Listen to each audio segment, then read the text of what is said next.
El siguiente relato fue encontrado entre los papeles personales del cardenal Giuseppe Bertoli, desaparecido misteriosamente en Roma en el invierno de 1987.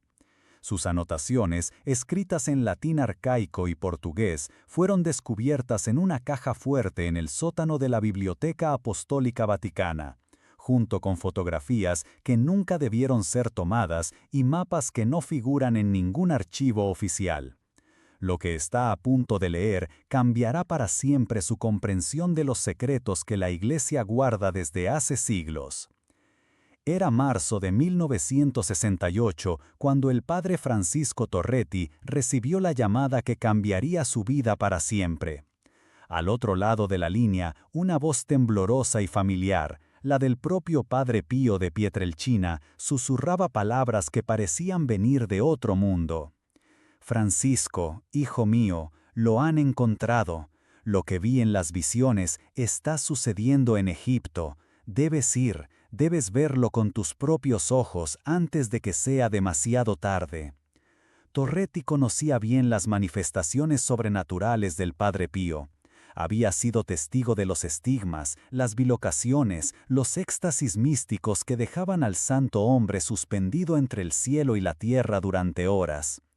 Pero esta vez había algo diferente en la voz del capuchino, un terror que trascendía el miedo humano, como si hubiera vislumbrado algo que no debería existir en este plano de la realidad. Las visiones comenzaron hace 3 meses, continuó el padre Pío, su respiración entrecortada resonando por el teléfono. Veo un desierto rojo como la sangre, piedras que lloran lágrimas de oro, y una presencia que no pertenece ni al cielo ni al infierno. Los arqueólogos del Vaticano han excavado más profundo de lo que debían, han encontrado algo que estaba sellado desde hace milenios por una razón. La llamada se interrumpió abruptamente, dejando a Torretti con más preguntas que respuestas. Al día siguiente, un sobre lacrado con el sello papal llegó a su despacho en el Instituto Pontificio de Arqueología Cristiana. Dentro, una sola hoja de papel con coordenadas geográficas y un mensaje en latín: Quod absconditum est revelatum erit. Lo que está oculto será revelado. Torretti partió hacia Egipto en abril, oficialmente como parte de una expedición de catalogación de manuscritos coptos. Pero su verdadera misión lo llevaría al corazón del desierto occidental, a kilómetros de cualquier civilización, donde una excavación secreta financiada por fondos privados del Vaticano había descubierto algo que desafiaba tanto a la arqueología como a la teología. El lugar de la excavación era una formación rocosa que no aparecía en ningún mapa oficial. El doctor Enrique Müller, un arqueólogo alemán con conexiones oscuras en el Ahnenerbe, la organización de investigación arqueológica de las SS nazis, dirigía la operación. Müller había sobrevivido a la guerra y encontrado refugio en la iglesia, trayendo consigo conocimientos adquiridos en expediciones que la historia prefería olvidar. Sus teorías sobre la existencia de seres preadámicos y civilizaciones antediluvianas eran consideradas heréticas por los círculos académicos convencionales, pero habían despertado el interés de ciertas facciones dentro del Vaticano. Cuando Torretti llegó al campamento, lo primero que notó fue el silencio. No había pájaros, insectos, ni ningún sonido de vida en el desierto alrededor de la excavación.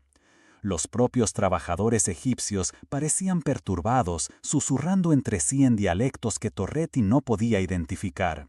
Algunos hacían constantemente la señal de la cruz, otros llevaban amuletos que mezclaban símbolos cristianos con jeroglíficos antiguos. Padre Torretti, Müller lo saludó con una sonrisa que no llegaba a sus ojos. Bienvenido a lo que puede ser el descubrimiento más importante de la historia cristiana, o el más peligroso. El arqueólogo alemán había envejecido prematuramente en los últimos meses. Su cabello, antes castaño, ahora era completamente blanco, y sus manos temblaban levemente cuando señalaba la entrada de la excavación. La estructura que habían descubierto desafiaba todas las convenciones arquitectónicas conocidas. Las piedras estaban cortadas con una precisión que rivalizaba con la tecnología moderna, encajando perfectamente sin argamasa. Jeroglíficos extraños cubrían las paredes, símbolos que no figuraban en ningún diccionario de escritura antigua, pero que de alguna manera parecían familiares, como si estuvieran grabados en la memoria colectiva de la humanidad. Encontramos esto hace 6 meses, explicó Müller, mientras descendían por una escalera que se adentraba en la roca viva. Inicialmente pensamos que era un templo ptolemaico, pero las dataciones por carbono 14 indican que la estructura tiene al menos 6.000 años, anterior a cualquier civilización conocida en Egipto. Las linternas proyectaban sombras danzantes en las paredes grabadas, creando la ilusión de que las figuras jeroglíficas se movían. Torretti notó que muchos de los símbolos parecían representar seres alados, no las deidades egipcias convencionales, sino criaturas con múltiples alas y caras que recordaban las descripciones bíblicas de los serafines y querubines. Había algo perturbador en esas representaciones, una cualidad que sugería que no fueron creadas como arte religioso, sino como advertencias.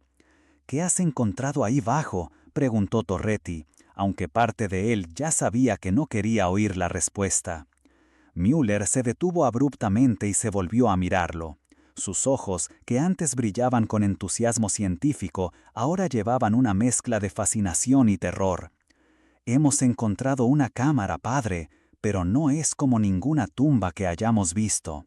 No hay momia, no hay sarcófago, hay solo una presencia, y evidencias de que esa presencia ha estado activa muy recientemente». El descenso continuó por 100 metros más hasta llegar a una antecámara iluminada por focos alimentados por generadores que zumbaban constantemente en el desierto de arriba. La temperatura aquí era significativamente más baja que en la superficie y el aire tenía un olor metálico extraño, como si estuviera cargado eléctricamente. Instrumentos científicos esparcidos por el lugar medían radiación, campos magnéticos y otras anomalías que los científicos de la expedición no podían explicar. La doctora Sarah Chen, una física cuántica que había sido discretamente reclutada por el Vaticano, dudó, mirando nerviosamente a Müller. Campos electromagnéticos que fluctúan sin patrón discernible, radiación que no corresponde a ningún elemento conocido y, dudó, mirando nerviosamente a Müller, registros sísmicos que sugieren movimiento en la cámara sellada, incluso cuando no hay nadie allí. Torretti sintió un escalofrío recorrerle la espalda.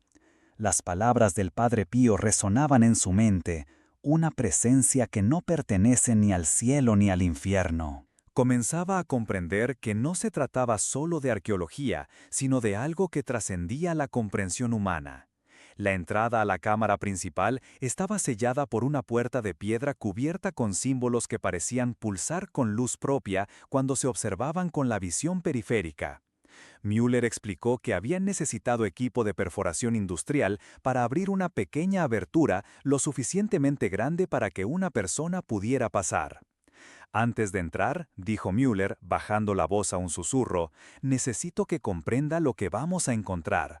No es solo una tumba, es una prisión, y temo que al abrirla hayamos liberado algo que debería permanecer confinado para siempre». El interior de la cámara principal desafiaba todas las leyes de la física que Torretti conocía. El espacio parecía más grande por dentro de lo que las dimensiones externas deberían permitir, como si la geometría euclidiana no se aplicaba en aquel lugar. Las paredes se curvaban hacia arriba desapareciendo en la oscuridad, creando la sensación de estar dentro de una esfera imposible. En el centro de la cámara, donde debería haber un sarcófago, había solo una depresión circular en la piedra. Pero no estaba vacía. Suspendida en el aire, aproximadamente a 2 metros del suelo, flotaba una forma que desafiaba la descripción. No era exactamente visible, pero su presencia era innegable, como intentar ver algo a través de un cristal empañado, sabiendo que hay algo ahí, pero incapaz de discernir detalles precisos. ¿Pueden ver?, preguntó Chen, apuntando instrumentos hacia la anomalía. Los sensores detectan una masa considerable, pero las cámaras no registran nada definitivo. Es como si existiera en un espectro más allá de la percepción humana normal. Torretti se acercó lentamente, sintiendo una creciente presión en su mente, como si algo estuviera intentando establecer contacto. Las palabras comenzaron a formarse en sus pensamientos, no en italiano, portugués o latín, sino en un lenguaje que parecía anterior a la Torre de Babel, cuando toda la humanidad hablaba una sola lengua. Soy aquel que cayó, antes de la caída, aquel que conoció al Creador cara a cara y cuestionó su voluntad. Torretti tambaleó hacia atrás, sus piernas temblando. La voz en su mente no era malévola en el sentido tradicional, pero cargaba un peso de conocimiento y experiencia que amenazaba con aplastar su comprensión humana. Comprendió instintivamente que estaba en presencia de uno de los Nefilim, los hijos de Dios mencionados en Génesis, seres que existieron antes del diluvio y cuyos conocimientos fueron considerados demasiado peligrosos para la humanidad. Queréis conocimiento, continuó la voz, queréis comprender los secretos del cosmos, la verdadera naturaleza de la realidad.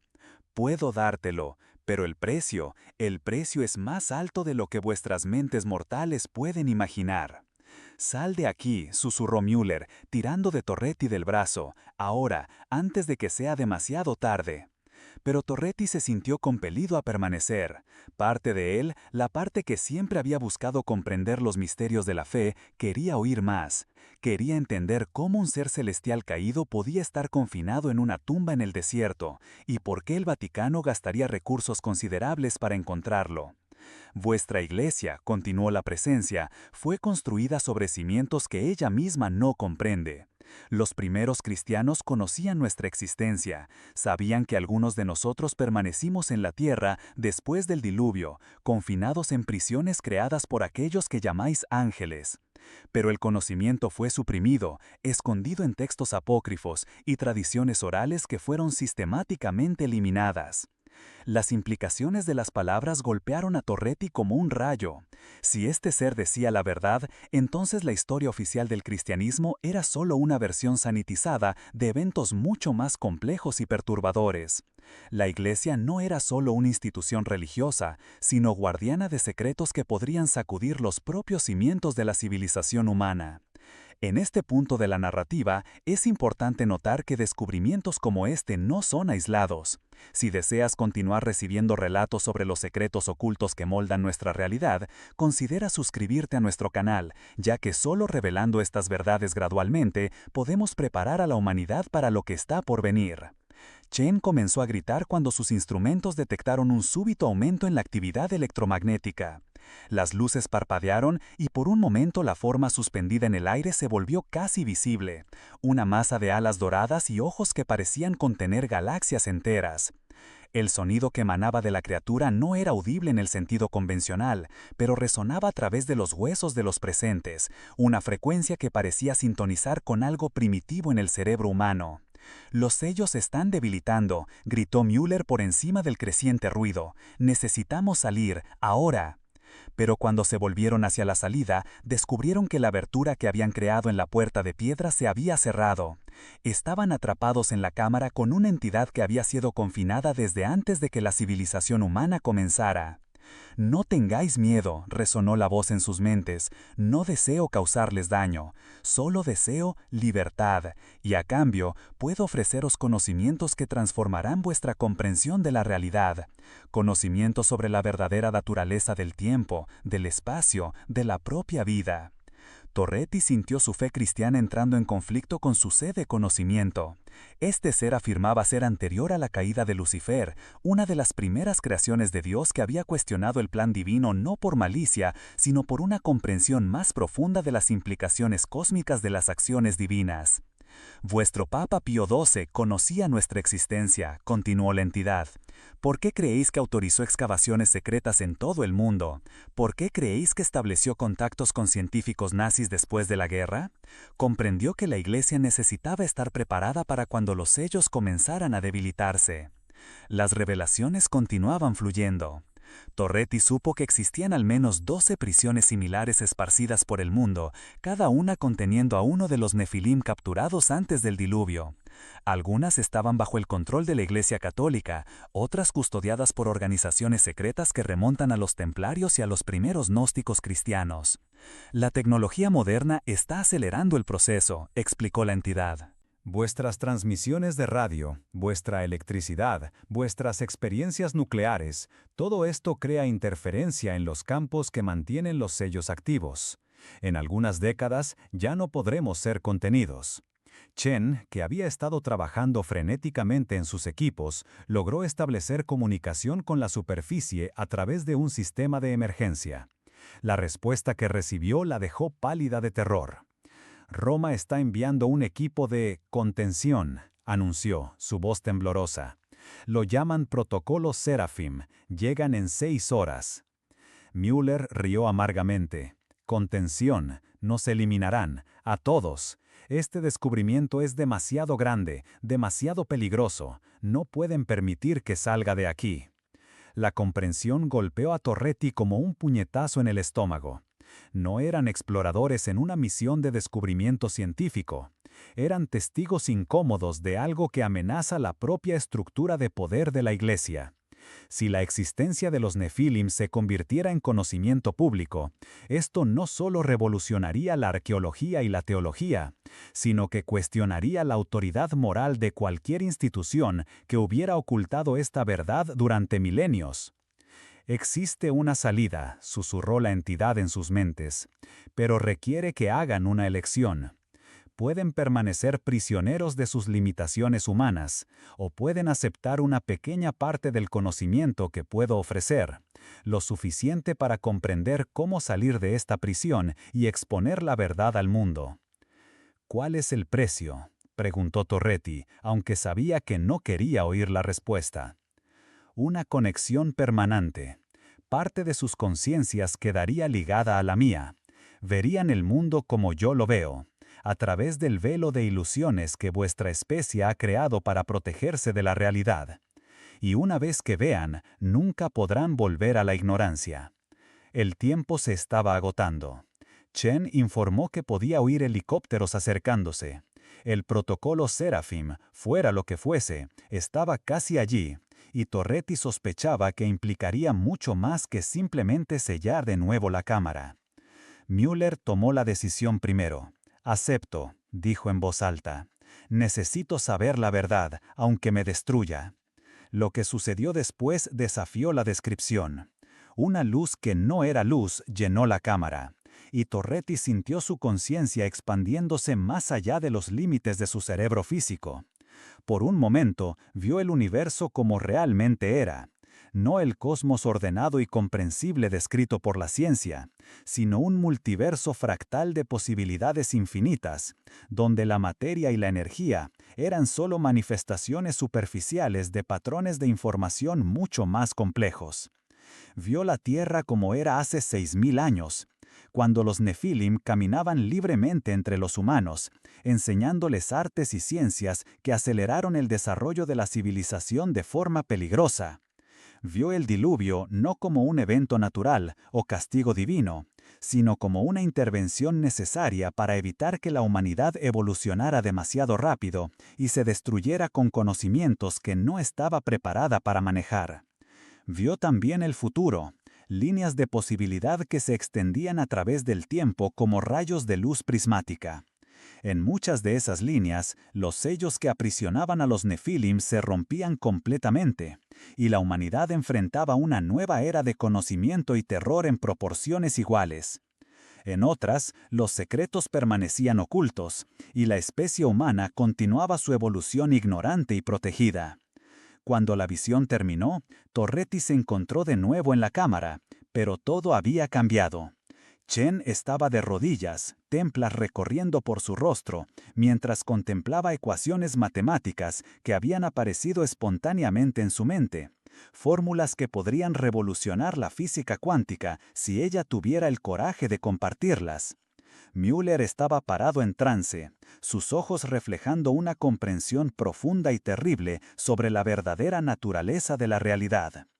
La pared que los aprisionaba en la cámara se había disuelto, no físicamente, sino conceptualmente. Ahora podían ver a través de ella, comprender que las barreras eran construcciones mentales tanto como físicas. Con el conocimiento recibido, simplemente caminaron a través de la piedra sólida como si fuera niebla. En la superficie, encontraron el campamento en caos. Los trabajadores egipcios habían huido durante la noche, dejando solo equipos abandonados y fogatas aún ardiendo. En el horizonte, una flota de helicópteros negros se acercaba, transportando hombres vestidos como militares, pero llevando símbolos que Torretti reconocía como pertenecientes a la Orden Secreta de los Caballeros del Águila Dorada, una organización dentro de la iglesia que trataba con anomalías sobrenaturales. «Necesitamos separarnos», dijo Müller, su voz ahora cargando armónicos que no pertenecían enteramente al habla humana. Chen estuvo de acuerdo, recogiendo rápidamente algunos de sus instrumentos más valiosos. «Intentaré llegar a Estados Unidos. Tengo contactos en el MIT que podrían estar interesados en lo que hemos descubierto, si consigo presentarlo de forma que no parezca locura completa». Torretti sabía que su única oportunidad era regresar a Roma e intentar navegar la burocracia vaticana desde dentro. Tal vez pudiera encontrar aliados entre los cardenales progresistas, hombres que comprenderían que ocultar la verdad era más peligroso que revelarla. Antes de separarse, Müller le entregó a Torretti una pequeña piedra que había recolectado de la cámara, un fragmento cubierto con los jeroglíficos extraños que parecían brillar con luz propia. «Guarda esto», dijo, «es una llave. Si los otros sellos comienzan a debilitarse, lo sabrás. La piedra se pondrá más caliente y los símbolos se volverán más brillantes». Los tres huyeron en direcciones diferentes momentos antes de que los helicópteros aterrizaran. Torretti logró llegar a un pueblo cercano, donde sobornos bien colocados le garantizaron transporte a Alejandría y de allí un vuelo de regreso a Roma. En los meses que siguieron, Torretti intentó desesperadamente encontrar una manera de revelar lo que había descubierto, sin destruir su propia vida o poner a otras personas en peligro. Escribió informes cuidadosamente para sus superiores, presentando los hallazgos como posibles textos apócrifos o interpretaciones alternativas de pasajes bíblicos oscuros.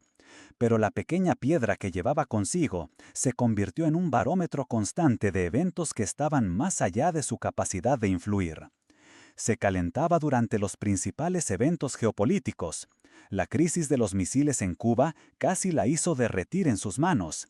Brillaba más intensamente durante los eclipses solares y las tormentas geomagnéticas. Y gradualmente, a medida que la tecnología humana avanzaba, permanecía constantemente tibia, como si algo estuviera despertando lentamente alrededor del mundo. Chen desapareció 3 meses después de regresar a los Estados Unidos. Sus colegas en el MIT informaron que ella había comenzado a trabajar en teorías que consideraban brillantes, pero imposibles de implementar con la tecnología actual. Sus últimas anotaciones, encontradas en su apartamento, consistían principalmente en diagramas que parecían mapear conexiones entre física cuántica y conciencia humana, trabajos que fueron inmediatamente clasificados por el gobierno americano. Müller resurgió brevemente en Alemania Oriental, donde intentó establecer contacto con arqueólogos soviéticos interesados en sus teorías sobre civilizaciones prehistóricas. Pero sus cartas fueron interceptadas por la Stasi y fue encontrado muerto en su apartamento en Berlín, oficialmente víctima de un ataque cardíaco, aunque testigos relataron que su rostro expresaba terror absoluto en el momento de su muerte. Torretti sobrevivió más tiempo, tal vez porque su posición dentro de la iglesia le ofrecía cierta protección. Pero sabía que estaba siendo observado. Las conversaciones telefónicas se cortaban extrañamente, la correspondencia desaparecía y ocasionalmente notaba las mismas caras en multitudes de diferentes ciudades.